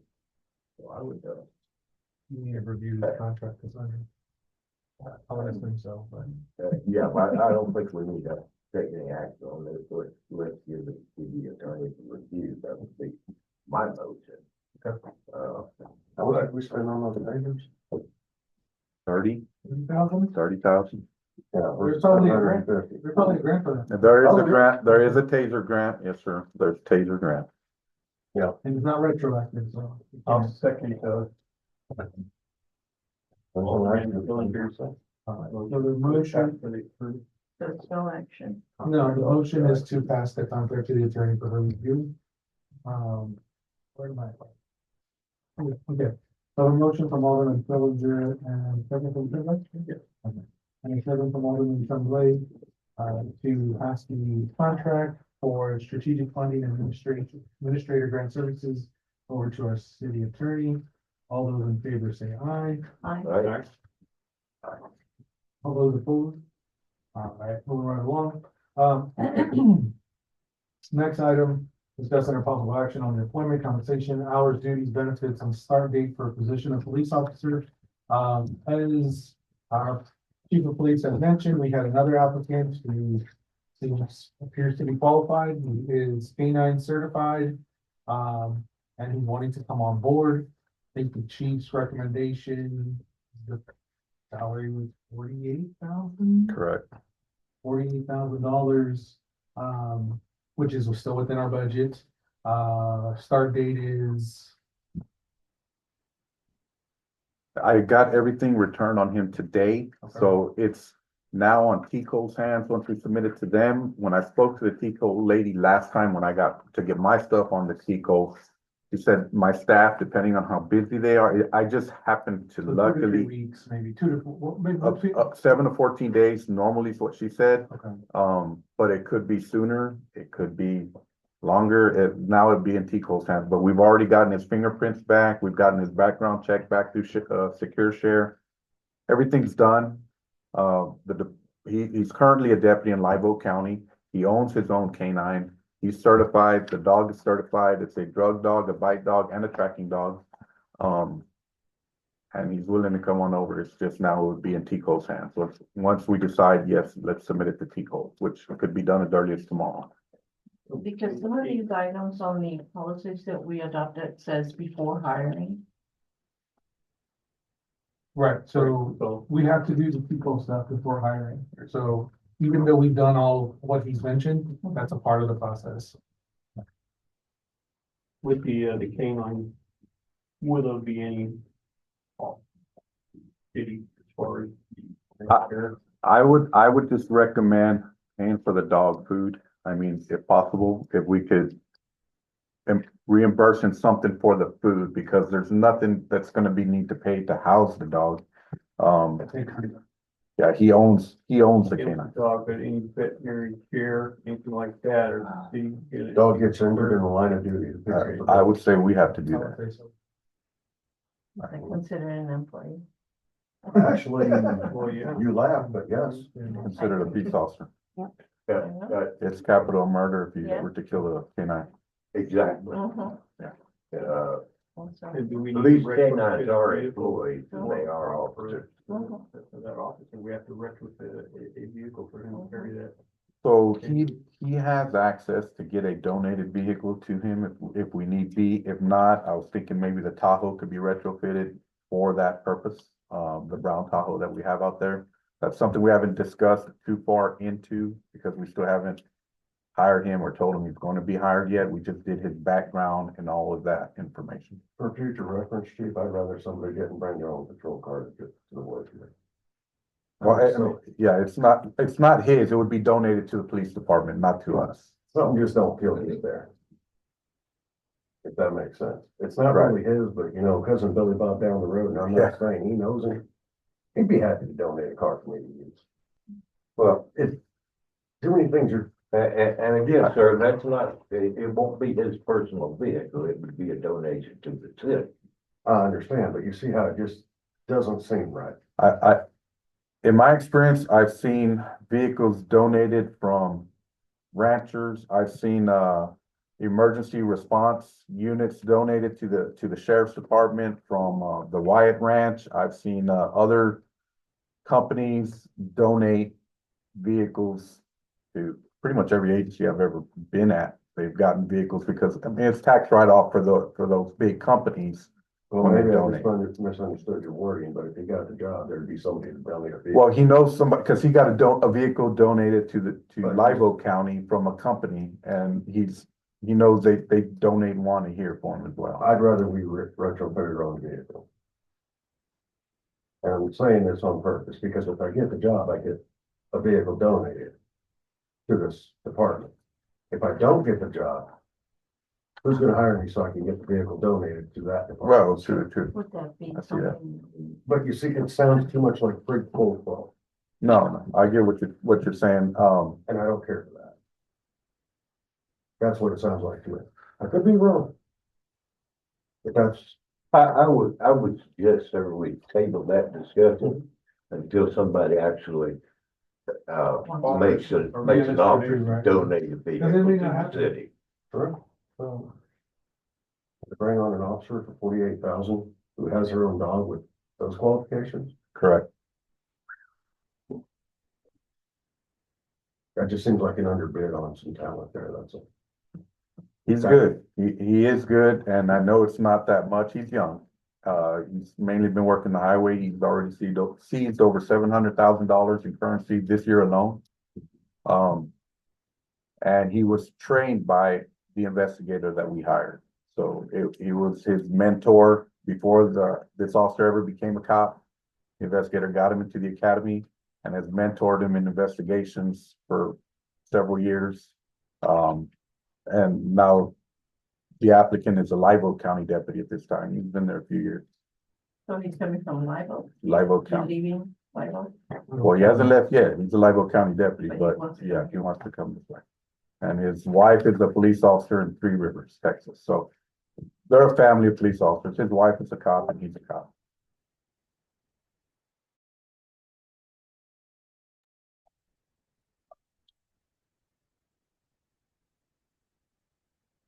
On this, other than, waiting for Tito. But we can, next meeting, we can approve to make him an offer. On his T-Cole. Upon the successful, completion of his T-Cole. Well, it's come back already clear. It's just submitting it to T-Cole that he is now a police officer for the city of San Diego. Oh, so he's ready to go. He's ready to go. He came. He'll put his 2 weeks notice. Right. His Okay. fingerprint came back clear, his background check came back clear. Pure shirt came back clear, the CDIS federal background came back clear, everything came back clear. Well, time. But I would move that we, hire this officer at $48,000 per year. Beginning when he's available with Tico. I got a motion from Alderman Fillinger to hire this potential officer at 48,000 annually, beginning when he's available. Leave his current position. Do I have a second? I'm not gonna pay him more. That's Finish starting one. with- His budget, he's working with a budget. I understand that, for what you're wanting. The problem I'm gonna is can't pay a patrolman more than I'm paying the corporal. You understand what I'm saying? So I'm not looking at paying a patrolman more than a corporal. I'm looking at hiring two for one. I'm looking at a The dog patrolman, yes, and the dog. because that dog, with the dog, that's where I say to pay him more. Without the dog, I wouldn't say that. But he's already willing to come here. So why don't we start there? Mr. Mayor, Yes, I may, This just, my if, take on it. if I may, sir, Yes, sir. we have a motion on the table. We do have a motion. And no one has seconded that motion, so we can. We do have a Point second. of order, I'm not done. We do have a motion. He did ask for a second.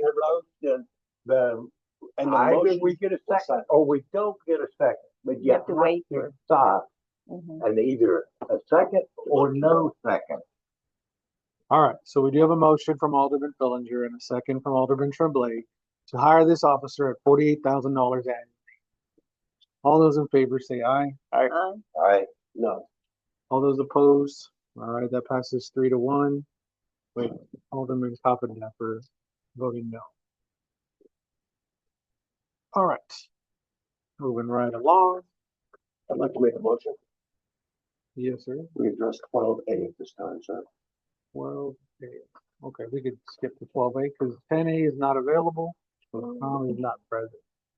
So then, and actually 11A, we've already talked about it. So moving right along, 12A. Discuss under possible action on regulating drivers. Alderman Tremblay, you have the floor.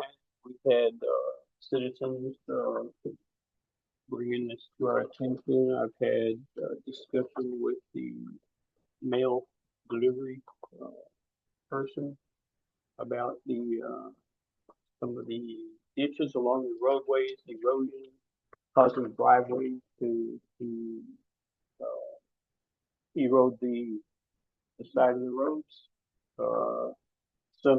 Some people have culverts, some people don't, they're just backfilling them. So this is an attempt to, address the condition of the side of the roads. So within this, approach or idea of regulating this, we'd, come to some, type of, permitting. And when we say driveway, we're talking about the approaches. We're not talking about regulating individual driveways. We're talking about the approach that leads you from the roadway to your driveway. And in doing this, we're trying to align with Bear County Emergency Management in promoting health and safety for residents. Some of the ideas and spoken with my co-part, Alderman Fillinger, is that driveways at a minimum width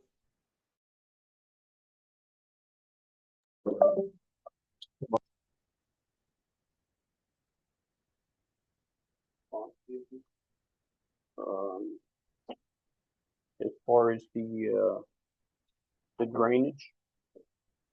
Culverts should be installed where there is a slope exceeding 5% of the approach from the existing roadway to their driveway or to their property line. Okay. Culvert sizes. Just a quick question, and for my clarification. So when you mention approach, I drew just a basic diagram. Is this? That's your approach. This qualifies as your approach. And the driveway, this is your property. Okay. Right. So we're not regulating what you do. As We're far as your regulating driveway. just for a point of reference. Oh, okay.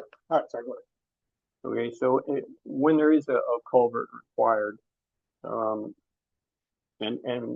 there's a ditch there, so you need to, and the slope, the ditch, all that falls into place. I wish Priscilla was still here because this is going to fall under her purview, her oversight, being that she's responsible for right of ways. But she would be the inspector, if you will, when these permits or applications are received. It'll fall on her desk to regulate or to. Go ahead. You're wanting. Who's gonna pay for the engineering? She's not qualified. What you're looking at here is more overstep, more government regulation. Exactly. Let's dictate how we're gonna do an approach. For what? to control the runoff and look at Priest Road. That's have a all that- recorded water road. maintenance Look at contract. Waterwood Pass. You can, most of the 90% of the streets in Sandy Oaks have a ditch running alongside there in the front of the property. Oh, I got a big one in front of mine. Okay, so if we don't do anything, Not putting in a Yeah. culvert. no, people are No, not. People are they're just not. backfilling. That's another part again. You've got a 18-inch culvert, and it rains, and he's sending all that water coming through that 18-inch culvert, and it's hitting that guy's driveway backfilled. All it's gonna do is push his driveway away. Okay, what And it's about, gonna erode everything along that roadway. what about the people that have already dumped their own dam in front of their house? If it, That's already been done. yeah, How do we, tough question. Yeah. how do we What go we're back? trying, what we're trying to do is, If I may, Yes, sir. Go ahead. if I may, number one, it's a health and safety issue, right? Number two, Please describe that to me, sir. Because it could wash away the road. Okay. Thank you. I can give you a for instance. I don't need for instance, you already told me. That's good. Number two, please. My neighbor. Culvert was flooded. Had 4 feet deep hole, and he couldn't get a car in or out. And emergency services need to come in, they would have had to build a plank across there to be able to bring a stretcher out. So it is a health and safety factor. It's also, we are aligned with Bear County Emergency Management. We just did the 5-year update. Started in 2020, finalized in late 2023, and their recommendation and plan is we need to provide drainage in our drainage district. If we do not do that, and we have floods, nobody will be eligible for state or federal emergency funds. Because we're not in compliance with the emergency management plan. I will make one counter because you've said it many, many times. We're not at risk of flooding out here. But we are at risk of washing out. Okay, I am unaware of any house in San Diego that, other than a NOAA experience, they're going to have flooding in their house. Except for a few ignorant people that have dammed up the ditch, and they're actually down the hill. Right. Of They're the just gonna ditch. back up to their house. But we have the authority under the emergency management to force compliance. And it's a health and safety matter. So when will this be brought to us? That can be up to a $2,000 fine. I would say that those people that have built dams, we should work with them to help them come in to compliance. We have previously scheduled it's either 60 or 80 pipe surplus the city needs in the city park now. And we could actually use our city equipment to help them comply. Now, let me ask you, would we be able to use ARPA funds for that compliance? Like to pay to make them in compliance? To help them get into compliance? Because there was nothing in writing saying you have to do it this way at the time of that driveway. Yes, there there's was. also- Yes, there was. So, I'll take it back. Yeah. Bear County had a regulation for approaches Okay. before we incorporated. we incorporated. Right. It's So, still there. It's and still so the deed. that's what we're here Everybody's today. good. Mhm. Doing deeds, Yeah, So, still. so I will say, I think this is not a bad idea. I think I'm not disagreeing. it's something that we do need. However, what I don't understand is how Public Works is qualified to do this. And I say that because you're talking about a 5% slope, which means you need whatever they're called to review it. You're talking about backfilling. I think we need. If we need to have our engineer Right. do an inspection. That's then what I think. That's what we do. That would be the only thing I would change, because I don't want to put it on her to get it wrong. And then they're gonna be like, well, you said this was okay, and now I'm backfilling, like the water's not draining properly. I think she what we're does have doing some- is assigning her to get does the need- inspection. She does need to have some oversight, just like I spoke with Jerry about the Red Hill Hill project. And I asked him, so who's doing, and I'm getting off this now, but it's drainage, just an issue there. I asked him, so are you doing any oversight once a contract is awarded? He said, oh, I may go by her now and then, but it's on your public works.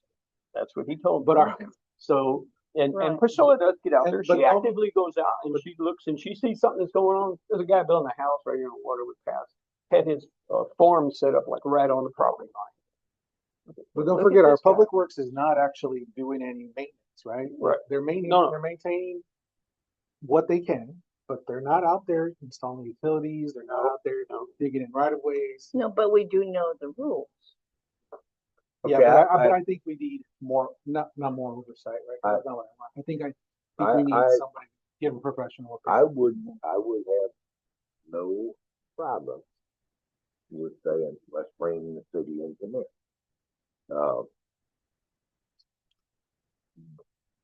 But I think we're going to get into some It's gonna cost us money pushback Yeah. from citizens when we say, when we have to charge them. okay, and there'll be a $500 inspection fee. I agree. I agree. Right. The diagram and directions that you put out have to be clear, concise, and simple. Yeah. If you're putting in a driveway, there is a ditch in front of your An house, approach. an approach. And there's a ditch out there, you need an approach to come into your driveway. This is the minimum requirement. I believe Yeah, Bear and- County has them. Well, And my and point it's is, there. they have a reference We to can- this right yeah. here. Now, the person knows exactly what to do, what has to be done.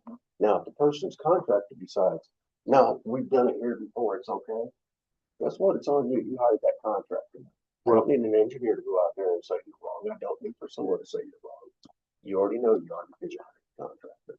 And you believe them. I've looked at Bear County's, their requirements, very technical. I mean, they're to the, pounds per square inch and everything. I mean, it gets very Yeah. technical. I attempted to keep this simple. Looking at, okay, you got flow, you got somebody's got like somebody's got an 18-inch culvert over here and you put a 6-inch. Not gonna cut it. That's where, we need some oversight Common sense. somewhere. Common sense may not always, I may know. not always I work. mean, at but- least, but, try to talk to them about what they're installing. Sure, and when they're finished, the surface of the approach, do we require it to be concrete? I'm just saying it Well- needs to be a stabilized surface. I can take some of the technical out of it. Just the culvert will be installed where there's a slope exceeding 5%. If you want to put a drive-through driveway at a 45-degree slope, I don't care because my truck's not going to be destroyed trying to drive over it. As long as you match the existing slope, I don't care what that slope is. And realistically, if that slope was as high as 30%, most of our country board vehicles would clear that 30%. Can't do it in a Miata, but and at 5%, any roadworthy vehicle can do 5%. But we can do away with that requirement to take some of the technical need out of it. And I think the culvert size should be no less than 15 inches, unless a larger diameter size exists upstream. I don't have a problem with that, because if there's nothing upstream larger than 15 inches, then 15 inches will do it. Then probably 90% of the driveways in rural Bear County are 15 to 24 inches. And there are some drives here that will require a 36-inch culvert. Back around Copper Canyon, up on Skila, there's some properties that will require. Well, who showed the picture? Yeah. The post office. Yeah, Right, it's a big drop. Yeah, it's a big drop and it's a big culvert. But Then comes the other part of it, when we're talking about the size of the diameter, the flow on it. How are you gonna cut down to make this simple? Because what about the people who do have culverts and they're only 8 inches? Some people have 8-inch culverts around it. what happens? And I agree with that. Yeah. But if you look, those people that have the 8-inch culverts are not the ones that are causing flooding on the street. Okay, but if you have a culvert of any size right now, I don't even want to address that. I want to address the people that have installed dams in the ditches and say, you have to meet this standard. If you are putting in a new driveway, you have to meet this standard. But I agree.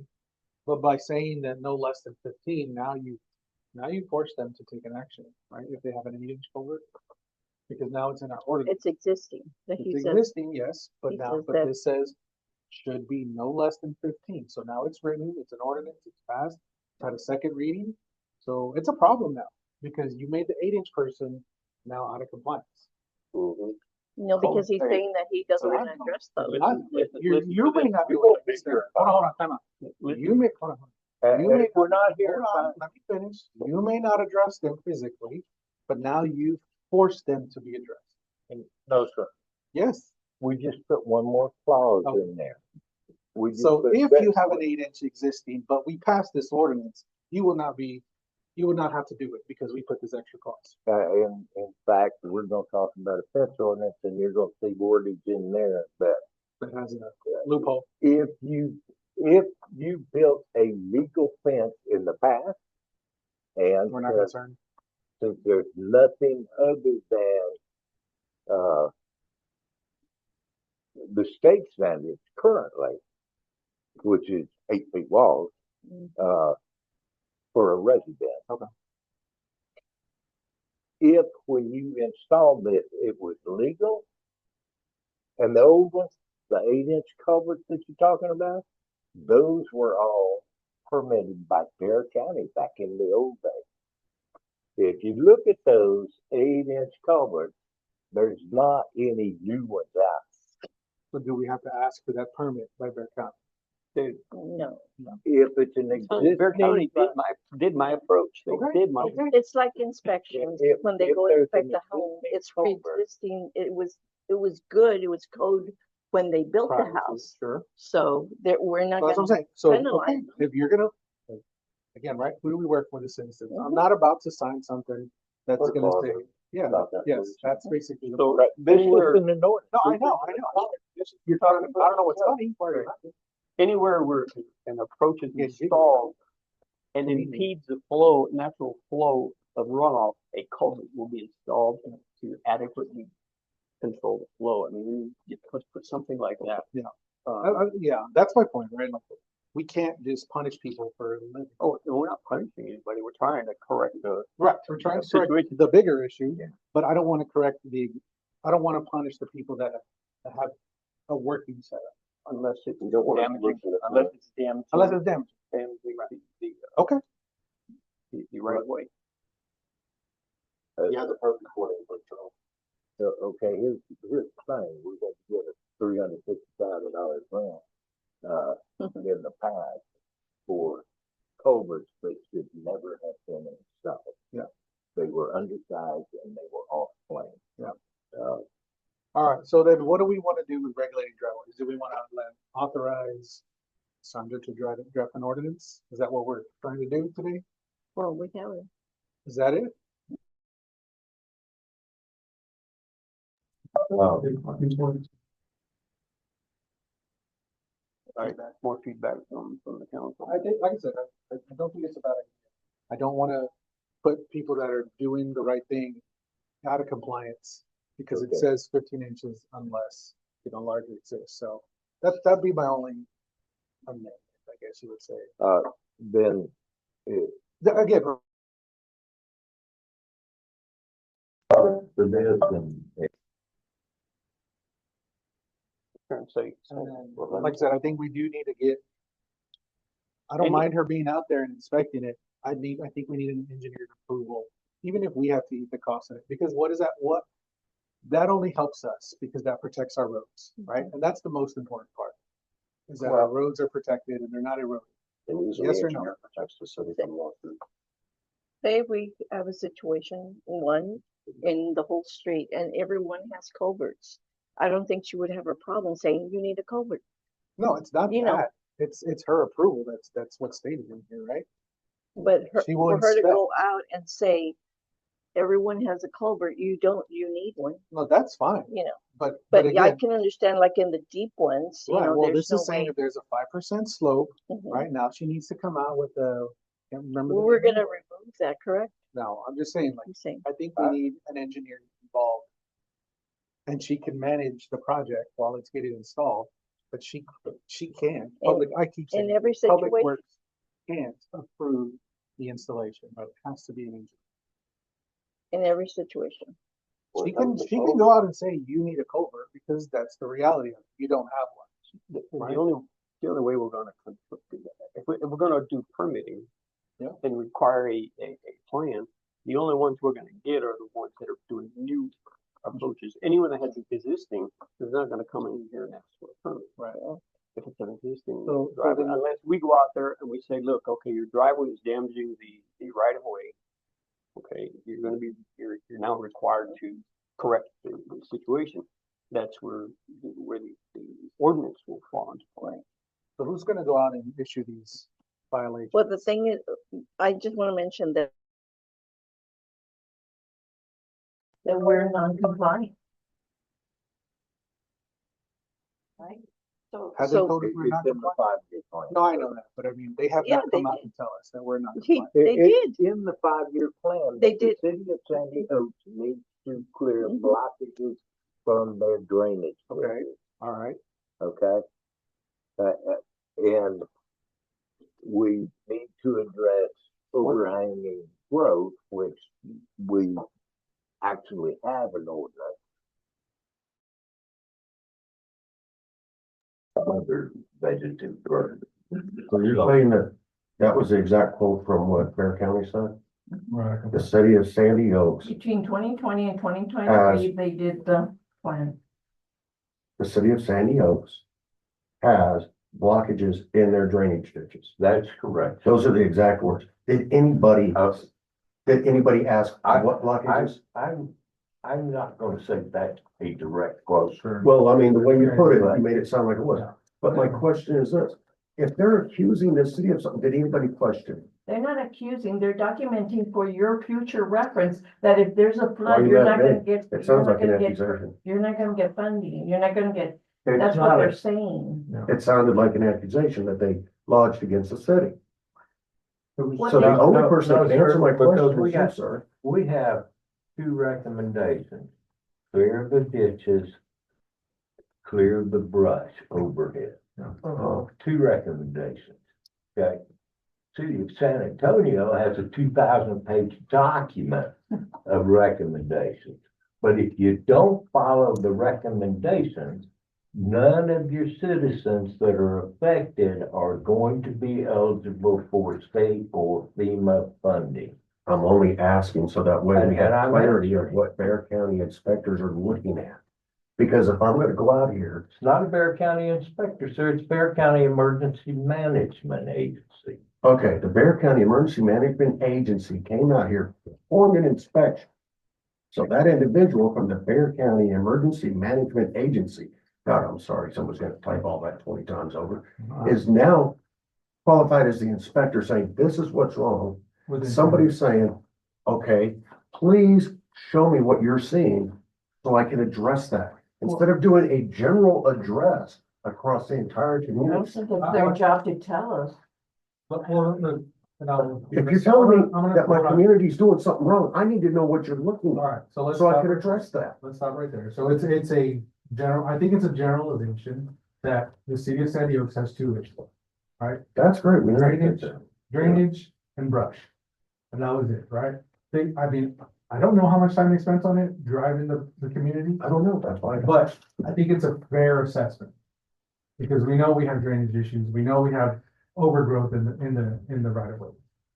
And I think it's fair. So, yes, I do think the approach thing is the right way to go. Because I think that solves one issue. The other part is get them to work. Tell them to start clearing out all the right of ways. I mean, pretty simple, I think. It's just, the wording's gotta be right. Like I said, I have my issues with it, but that's just because I'm looking out for the person that we're gonna put out of compliance. But if there's clauses and things like that. Here's my take. Yeah. Existing driveway. Okay, you put in a dam. Yeah. Okay, that dam has to be removed. Correct. And if you won't do it, we'll do it with our public works equipment. Heck, I'll even drive. And now you have to do something. And we're gonna send you a bill for removing the dirt and rocks and dumping it in your front yard because you're obstructing The flow. the flow of water illegally. All right. If that person, we say, hey, bud, we have a problem here, we'll work with you. Yeah. Okay. I think that your pipe has to be at least as big as the guy uphill. Yeah. And if there's nobody uphill, it needs to be 15 inches. Yeah. Okay, and I don't think we need an engineer to do that. Okay, because they had no drainage and now they have drainage. And we want conformity. Now, as far as I'm building a new house, then yes, let's get an engineer in here and tell you what you need. Okay, So how do we know? How do we get to that? How do we get to the new house builder and say, hey, you need a permit? well, and once again, Our code enforcement officer? we'll never have code enforcement officers there, but code enforcement official. And we can address that in a further meeting. But we do have police officers and public works on our streets every day. Okay? Police officers are gonna go to the new build and say, They should be. If they see a guy is clearing a it's lot. funny because I want police officers to do police work. While they're out. If they see Say, a guy it's our clear, police work. Okay. we've fallen far away from Robert's rules. Yeah. So getting back to the size. Getting back to the culverts, I'll just say, we're approach in feet, the natural flow and adequate size culvert will be installed. There you go. Okay. Yeah. Yeah. Man, David, you should have said that 20 minutes ago. I had a beer and I tried, I can't get in there. Mr. Martinez, I would like to address one thing. Yes, sir. If we pass this ordinance, it becomes a law. An ordinance is a law, and that is police work, I sir. knew that. Yeah. Traffic patrol, speeding, and Criminal running stop investigation. lines is not the entire duty of a police department. Okay. Everyone at this table raised their hand and said, I'll support and defend the laws of the United States and of this state. Okay? Our laws, our ordinances are laws. Make a motion to send it. I'd like to make a motion that we address item 13. Well, hold on, we're not done with this one. Well, I mean, we've got so far off the rules, Roberts, I thought I'd throw it out I there. made a motion to, as a city attorney, to prepare a draft ordinance, relating to, right of way, driveway for. All right, so a motion from Alderman Tremblay to work with the city attorney to create a draft ordinance for regulating driveway approaches. You're a second one. Can I get a second? I'll second it if you'll second my motion. He wants to adjourn, yeah. Can I get a second from somebody? Yeah, thanks, good. Second. Get a second from, Mayor Pro Tem Alvarado. All those in favor say aye. Aye. Aye.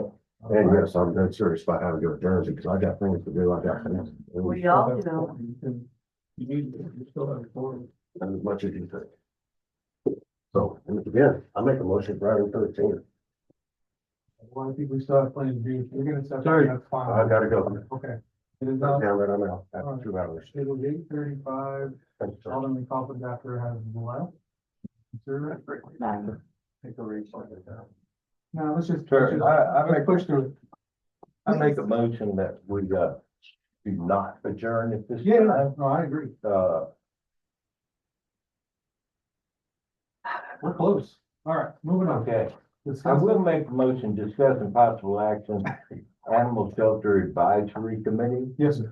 that we reschedule that To the next one. after the new, Elections. after the election. Okay, so then I would just postpone it until Let's after the postpone elections. it till we get the new victims here. All right. All right, so we will postpone agenda 12B until after the elections. After the elections. All right, discuss and possible action on animal control budgets. David, I know you're kind of taking the lead on that one. You want to talk through it? The animal, no, you're right, the animal control budget. And Well, I wanted to discuss that as we were going to, discuss hiring another. An individual, so. we can postpone that. Okay, yeah, Until we have a candidate. we did have a candidate for hire, they just not been responsive, so, okay. Then we'll move, then we'll postpone that until we have a candidate.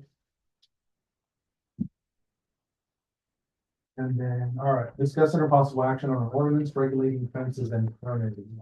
We do have the ordinance, it is 2024-245. Alderman Fillinger, I'm sorry, you did have, you said you did have something that you needed to address in there, or that's something that would be addressed in this ordinance? For the driveways or for the approaches? Oh, no, never mind, you said it already, it was that there's a clause, there's a clause. There is grandfather clause Yeah, that that's a right. legally installed fence prior to the Prior passing to of passing this, this, gotcha. would be grandfathered in unless it is damaged 50% or more, in which case they have to replace it with a compliant fence at this time. Okay. We need to talk about a permit fee. And do you have a feeling for a permit fee? No, it references the master fee schedule, so whatever the council would decide on a permit fee, the master fee schedule would be. Okay. That one can amend that without having to bring back the master fee schedule. All right. So basically, we've got some really ugly, nasty, fences in this city. And it looks as though this will continue endlessly unless we put a handle on it. This ordinance addresses, properties based on our master plan. Residential areas, agricultural residential areas, and commercial business areas. And there's some different fencing standards, but basically all of the standards will be a more attractive fence than our panels, whether they're installed horizontally or vertically. You know, height of the fence, if you build in a solid fence across the front of your property, it cannot exceed 4 feet high. Because we'd like to see your house is on fire so we can call the fire department. If it's an open fence, as in, Pigmented 75%. yeah, if it's a cattle panel or chain link fence, it can be up to 6 feet high on the front yard. If it's a picket fence, again, you're limited to 4 feet because that's only a 50% viewing area. There are some regulations involving traffic triangles, where driveways have a sight triangle from the intersection of the street, the driveway of 15 feet, so that you have a 15 by 15 area, the hypotenuse of which you can see through. In the, I think at traffic street intersections, I think it's 30 feet. And within that sight triangle, you cannot have a high fence or a bush, because I almost had a Bear County deputy run over me where he had a stop sign, but, and but he ignored the stop sign, but he couldn't see me because there's a 6-foot fence up there. It's very important. And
Please turn off